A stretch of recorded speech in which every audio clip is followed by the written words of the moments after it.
Hello, everyone. As you know, we had a live session on July 13 with Sharon Johnston, who is a founding partner of Los Angeles-based studio Johnston Marklee and professor in practice at the Harvard Graduate School of Design. And I am sure many of you have already watched our live session, but during the interview, we had some technical difficulties. We had to leave the session and reconnect again and again. So that's why we have rescheduled the interview with Sharon to be able to provide a more holistic conversation with questions and answers, and also to be able to publish the interview with our channels and on the website. So I would like to thank to Sharon once again for accepting our invitation for the second time and for being with us. So welcome again to our new session. Before jumping into the questions, I would like to give a short introduction about the studio and you to our audience. Johnston Marklee is a Los Angeles-based architecture studio founded by Sharon Johnston and Marklee in 1998.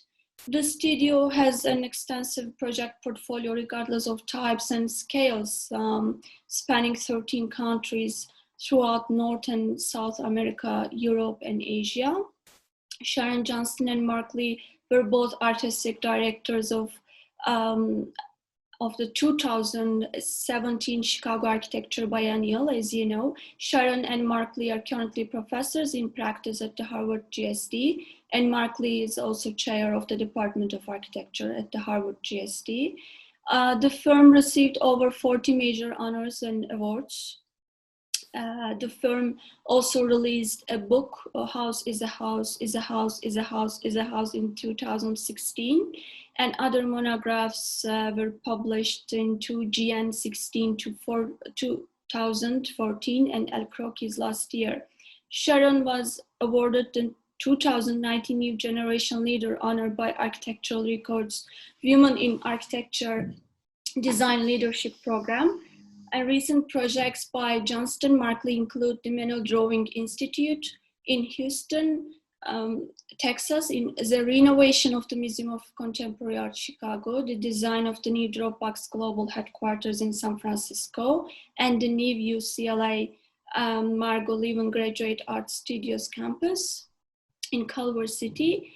The firm's work resides in the permanent collections of the Museum of Modern Art in New York, the Art Institute of Chicago, the Manual Collection, the San Francisco Museum of Art, and the Carnegie Museum of Art, and the Architecture Museum of Munich.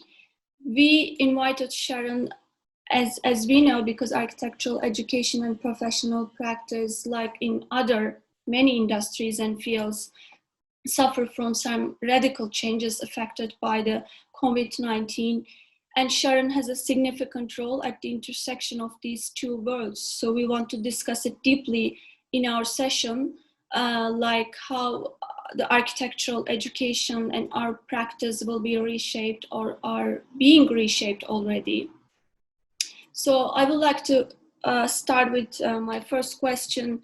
I know you and Mark received master's degrees from Harvard GSD, but for those who do not know the history of Johnston Marklee, could you please tell us about the story of your studio? How did you come together with Mark, and how did you understand that you have the same intentions to work with for a year? Sure. Thank you so much for the introduction. It was nice and comprehensive. So as you said, Mark and I graduated from the GSD in 1996. And I think what brought us together as first as friends and kind of shared travelers as architects was our love of architecture, but also an interest in the intersection of contemporary art and architecture.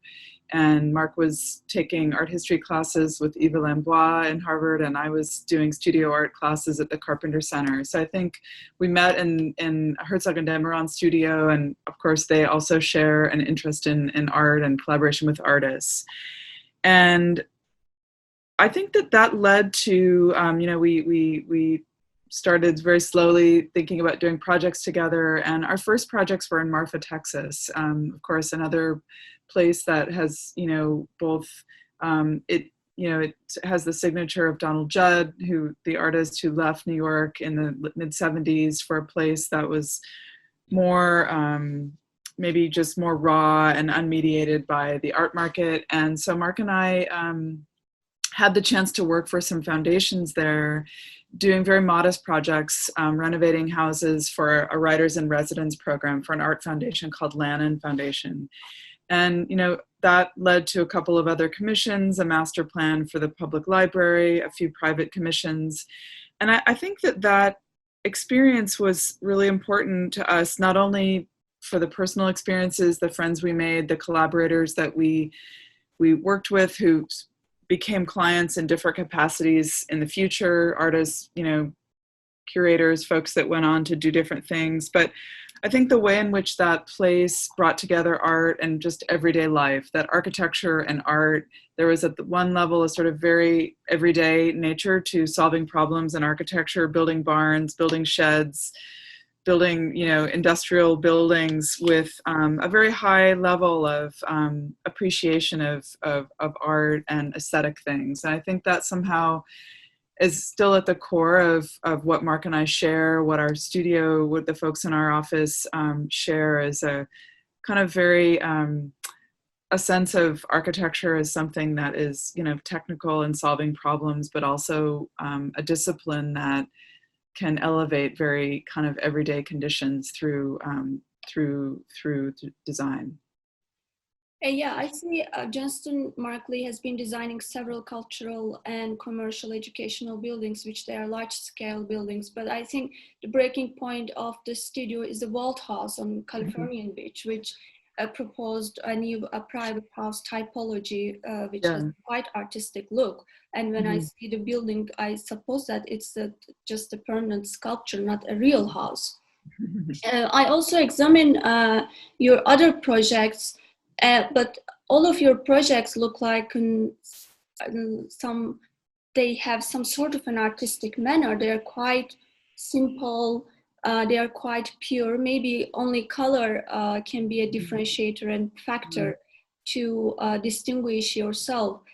So how would you interpret your design philosophy? Is this a really conscious effort or trying to do in every project, or is this an effort to create a general language of the studio? I don't want to use the term of the style, but maybe that can be a choice. I don't know. Thank you for restraining from that word. I first wanted to say just a short response about the house. I think the single family house, especially for architects in America and even more specifically in Southern California, I think in many ways, at least historically speaking, the house has been the place of the most exploration in architecture in this region. So we very much, began our career working on houses, and we still work on houses, a few every year. And I think they're very much a kind of experimental place for us to think about. First of all, there's a very intimate relationship with the client, but think about ideas that we, have as architects that can be tested through the intimacy of the house. And I think that, certainly the Vault House came after the Hill House and the View House in Argentina. But like all of our work, I think we often sort of work on multiple tracks. And, that project, it was the first house that we've done on a beachfront, which is a pretty rarefied ecology in Southern California. And it's increasingly challenged by rising sea levels and things like that. So there's an incredible amount of limitations in that project, how it's set in section to mitigate flooding from the ocean, its zoning envelope to preserve views for other neighbors. So on the one hand, it's fully regulated in every way you can imagine, technically, but I think the idea for us, and maybe it's expressed differently in every house, but there's a certain approach we have to our work where the envelope, the exterior of the building has a certain kind of decorum. In this case, it was very much the building envelope, but there's a certain sensibility in terms of massing, maybe material, views and things, that there's a sense of a kind of so-called urban order. But on the interior, especially in the residential projects, typically the projects are more expressive, and I think we attempt to develop a much more specific response to each site. And so in the case of the vault house, kind of a typical American problem, I guess, that folks, maybe their children have left, they want to have a house that welcomes their older children, they can entertain, and that it doesn't feel empty when it's just, let's say, a couple. And so the idea of this long, narrow house that's unified by every room having that vaulted shape allowed us to draw the views and the light all the way through that 140-foot long building. And so in a way, it's a very direct response to the problem of not only the climate of that place, which is quite beautiful, but can get quite windy. And at the same time, it can get hot. And so the idea of this serial repetition of these rooms all oriented in the same direction was a response to that. And so it then drew in our interest in light and acoustical performance, the relationship of inside to outside view. All of those things could then be solved and calibrated within that one kind of very direct system of the vaulted room. It's nice. It's quite artistic, I guess, my personal opinion. Mm-hmm. So before coming back to the studio's latest works, and you and Mark have been teaching in practice at the Harvard JSC since 2018. But with this novel coronavirus, I think both architectural education and professional practice are experiencing unprecedented times, which we need to revise everything from our lifestyles. And including Harvard and other universities decided to continue their education online in the fall term, and maybe it will be longer, we don't know yet. But when we think that a large portion of the architectural education and the production processes of architecture on human interaction with like small scale physical productions, model making, jury experience, internship periods, which I have to say the human interaction is needed because architectural education is based on the process, not the end product.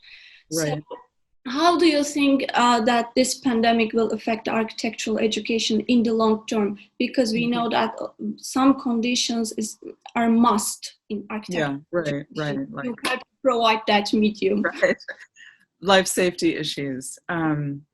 Yeah, I think it's an important question, and I think that in a way, this pandemic highlights the kind of interconnection of the academy and the rest of the world, whether it's in architecture or any discipline. So the knowledge of the academy and how it can inform scientific practice, architectural practice, every kind of practice it's really important. And I mean, on the one hand, of course, I have to say, I mean, the future is unknown, but I think that there's been, in my experience with the Graduate School of Design at Harvard, I mean, a tremendous amount of work has gone into to kind of creating a really vibrant feedback loop and platforms of exchange to help solve some of these challenges. And, I think that in one of the really positive outcomes, I mean, I agree with you about the social aspect of developing architecture with clients and with our team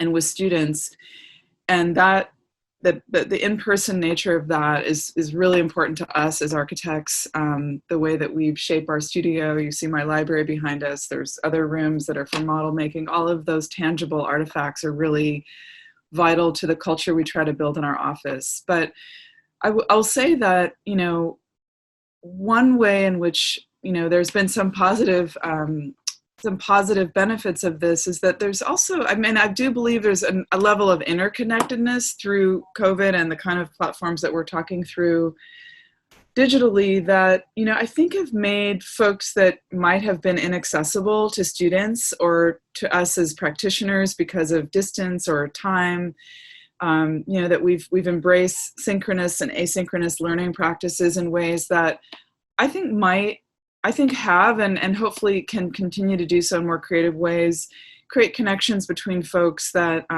we might not have had before. And so just a simple thing like with juries, I mean, we've been able to have more diverse folks, more people on juries, more conversations about the work. And I think that's a really vital part of learning as a young architect. And so I think that the making part is a real challenge. I mean, speaking first as a professional, I mean, we haven't made any models in the past 5 months, and it's a major part of how we make our work. And I think because it's been uncertain, we haven't, we haven't invested in like home studios for everybody. But I feel that we've then, as teachers, what we've done is try to think about modes of representation as we've tried to interrogate them in new ways based on the limitations that we have. We've thought a lot about time-based kinds of representations, not so much video work, but thinking about for students and the kind of challenges of communication even beyond COVID to use the platform as a way to help refine modes of presentation, so verbal and graphic. And I think, sometimes those skills can be overlooked with spectacular artifacts. So I think it's just literally a moment of experimentation. And I think that's, generally architects and students, we are experimenting, but there's a kind of level of urgency about the modes of working that, I think are more urgent than ever. And, I think one thing just maybe to close on that especially at a place like the GSD, which is such a big school, it's a really international school, there's a kind of theater about final reviews and just about the trays in general. And I know the GSD, and I'm sure many other architecture schools, are working to create very live and ephemeral digital platforms that try to evoke a kind of theater, a temporality, the qualities of being together that make talking about architecture and developing work as students really exciting and dynamic. So I think there's a lot more to come. And I imagine when we get back together again that there'll be hybrid models. I mean, I'm sure there will be, where we will use our offices differently and we'll use digital platforms differently. And hopefully there'll be new economies and new potentials that come out of that. Yeah. It's time consuming and expensive to travel all over the place. So, I think maybe there's some advantages to how we're learning how to practice in a different way. So coming back to my next question, it would be, since you are coming from the practice and academia, I think it should be effective in determining the needs. Are you planning new formats, new initiatives to support architectural education? Because we see that many graduations show goes into digital, but in order to feel the material, you need to touch it. I mean, you need to feel it. So do you plan something new to reveal some sort of a jury experience or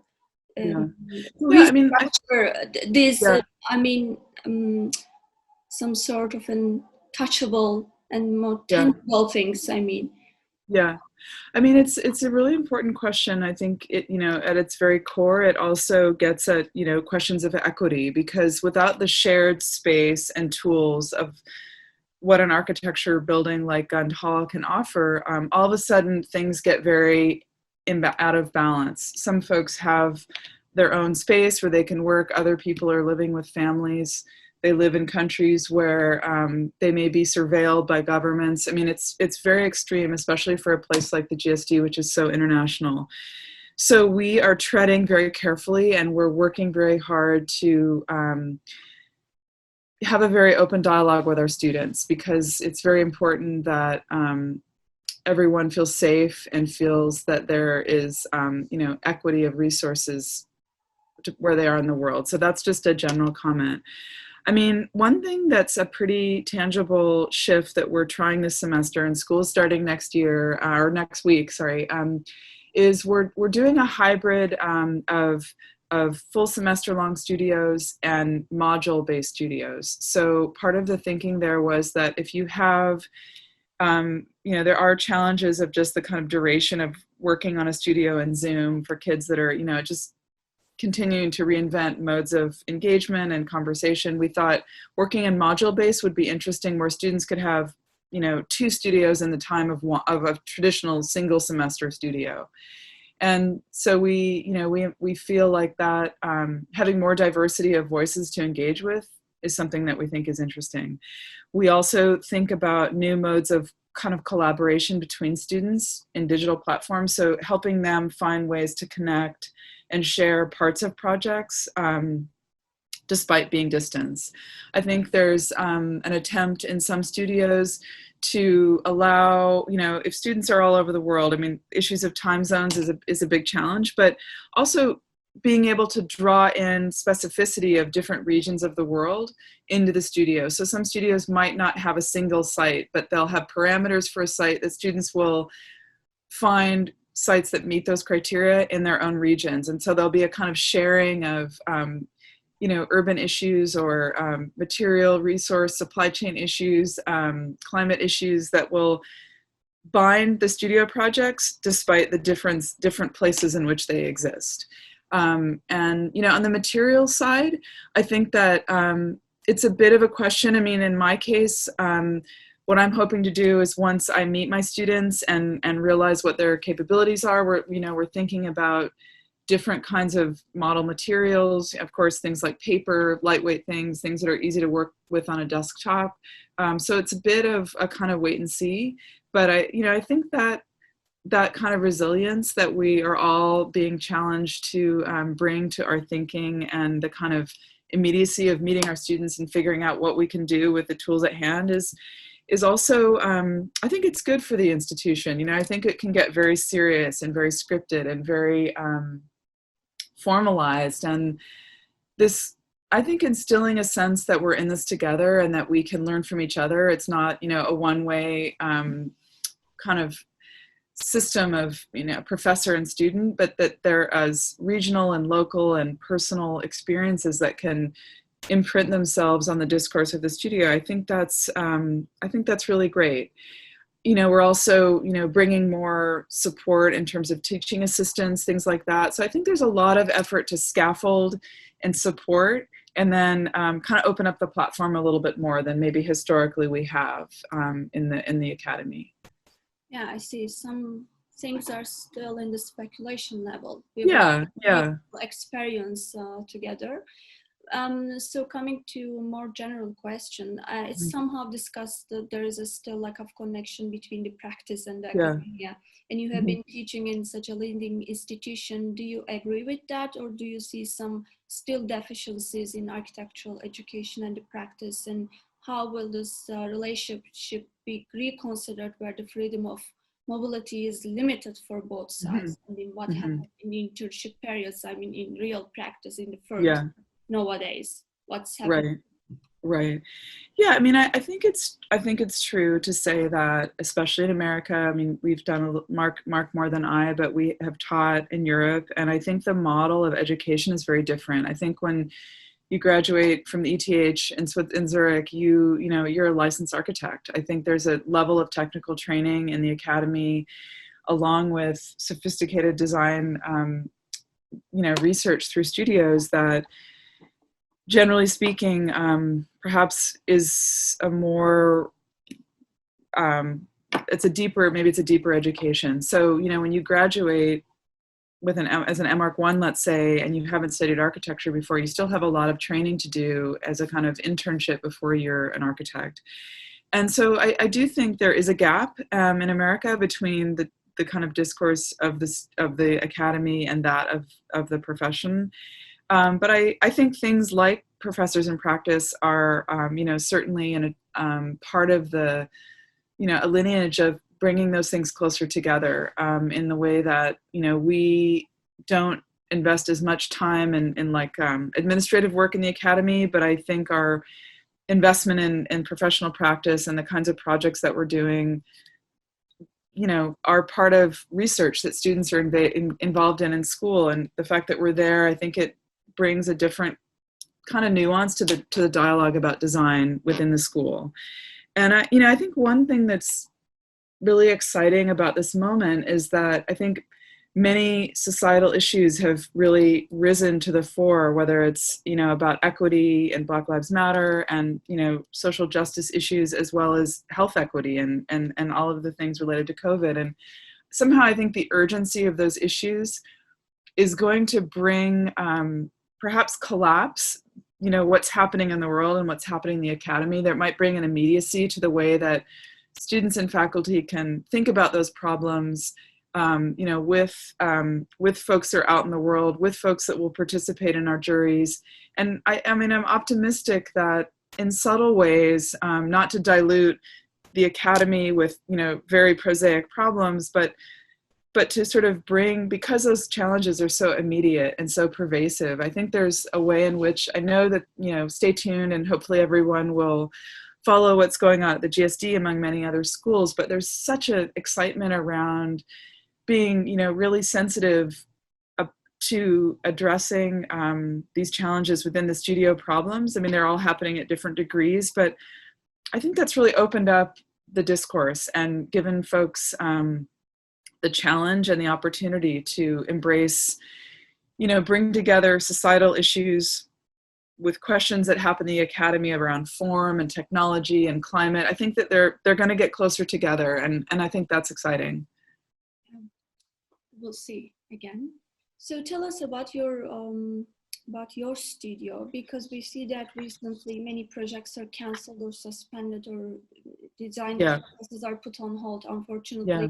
So how did you shape your production processes in your office? And in the near future, do you think that the architectural processes in the profession will easily be managed through the technological applications, such as robotic construction, artificial intelligence, BIM, which is already used, I guess, in some construction sites? Or did technology become much more important after COVID-19? Did it increase our awareness about the technology?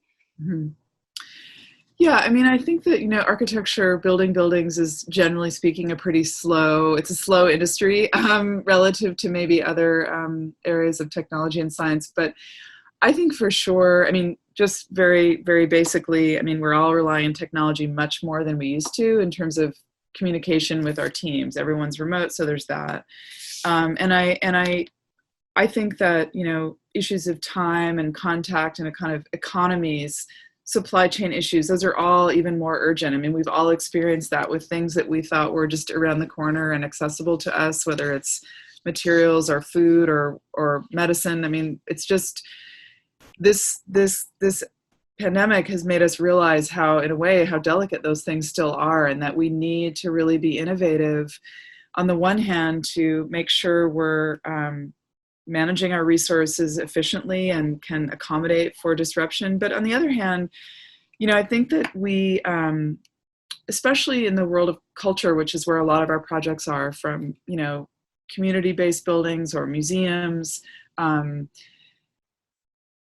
question of the local is really important. So on the one hand, the pandemic has become this global thing, and it's brought us together as a series of, nations across the globe in ways that are kind of unprecedented. But on the other hand, I think to survive and to nurture, the local has become increasingly important, that we need to take care of ourselves. We need to really understand what's happening at a very micro level. And so, I think that COVID has accelerated a lot of issues around technology and accessibility. But on the other hand, I think there's very sort of basic, almost primitive ways that we need to work to get things done right now. And, in our own practice, I think we're certainly relying on technology, but we always try to be, in a way, on the one hand, we try to be forward and ahead of certain kinds of practices and thinking in our firm, but we also don't mind being behind, being slow, observing things from the sort of, anticipating things. I think that sort of sense of being sort of slightly out of time is important to be creative. You can't only be thinking about always pushing towards the future, and you can't only be operating, in the past. And I think that kind of asynchronous and synchronous practices are, of course, more and more important today. And so, we're not working on buildings with we're not working on buildings that demand some of the most sophisticated technology like skyscrapers and things like that, but we're looking for economies. We're looking for ways to be as smart as we can with technology. Sometimes that means avoiding technology, being as dumb and simple as possible. So I think it's, on a case-by-case basis, but I think we're all just re-examining how technology can serve us and when we need to think about other models.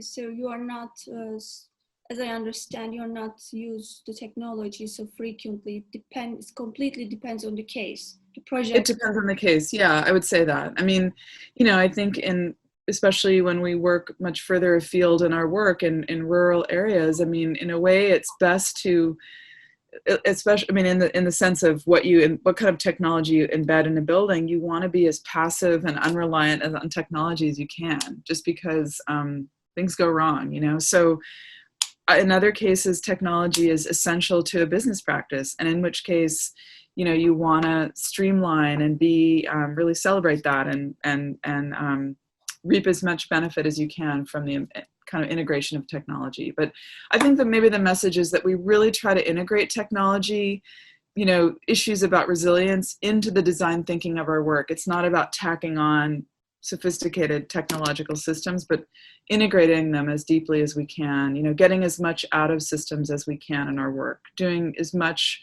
with the least, I think is something that's been essential to our design thinking and our approach to technology. And I think today when, resources are harder and harder to get your hands on, I think that's even more urgent. Yeah, that's true. So you have recently completed your CLA Marklee Graduate Art Studios at the Culver City campus and the Management Institute in Houston, which I examined closely. So tell us about your recent projects. In studio, what are you doing recently? Yeah, well, we're continuing on with a number of cultural projects. One in particular is a really innovative new nonprofit. It's called Philadelphia Contemporary. So it's a arts and culture space in Philadelphia, and so it's I think a model that we're seeing more and more for more traditional museum clients, and this is not a museum, but is thinking of ways to bring together culture, so curatorial exhibitions, performances, educational engagements with a really deep commitment to public partnerships and collaborations with cities and with other nonprofits. And so I think what that results in is much more porous, kind of open-ended buildings and programs. So that's a project in Philadelphia that we've been working on. We just finished, I think you mentioned in the beginning, a project with Dropbox. It's their new headquarters in San Francisco. And, obviously with COVID, that's undergone a lot of change. And so we're getting asked by a lot of clients to kind of reimagine environments that, we maybe finished not that long ago. And then another thing that we're doing, we're doing a lot of interior projects. I think the notion of the interior is incredibly kind of urgent to rethink and think more deeply about. So, we've done a number of projects. We finished a couple of years ago a new showroom for Knoll Home, and now we're working with one of their partners, Holly Hunt, on a new showroom in Los Angeles. So I think the question of the home, the domestic space, has become really prevalent, especially for us in LA. So we are also working on a number of residential projects. Some are in historic properties, and others are new homes. But people are really focused on the domestic space as a place of work now. So that changes the program a little bit. But also, how can we think about interior spaces with more and more flexibility and adaptability than we ever have? So those are questions that we're asking ourselves and working with our clients on. Do you plan to design an object, small scale objects, like furniture? Because I see many architecture businesses transform business. Architecture is much more related to small scale, starting from large scale, urbanistic scale to the objectified scale. So do you plan to do this? I mean, yeah, I mean, I love what you just said about, I mean, we really, as designers, we love thinking across all those scales. I think it's urgent that architects are thinking about the city and furniture designers are thinking about buildings. That being said, I think we, we think about designing, designing a chair, let's say, is, as students of history and collectors of furniture, I mean, it's a very, for us, that's a very serious undertaking. Certainly for the Manil collection, for the Manil Drawing Institute, we designed a collection of custom furniture, a series of tables and benches.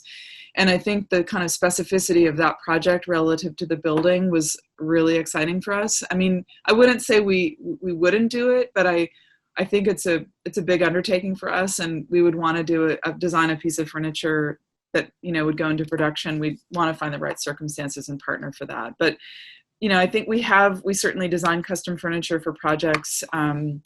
We've participated. We did a project for a kind of special storage unit for Wallpaper Handmade a couple of years ago. So we love those kind of collaborations.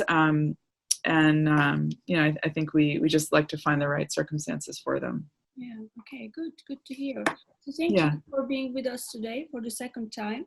But I hope you enjoyed, and this was an amazing discussion and you answered everything. I appreciate that. And I'm very glad to meet you here, even if it's a virtual world now. So do you have a final words to share with our audience? Yeah, I mean, I just wanted to thank you as well and your team. I think, these kinds of platforms, this is what we need right now. And I think, it's incredible to bring us to new audiences and new audiences, vice versa. I think that exchange is so valuable right now, and especially at a global scale. So I just want to thank you, and I've loved watching the series, following the series, and look forward to hopefully we can meet in person in the not too distant future. I hope to soon. Okay. Okay. Thank you so much. Have a great evening. Bye. Bye-bye. Thanks.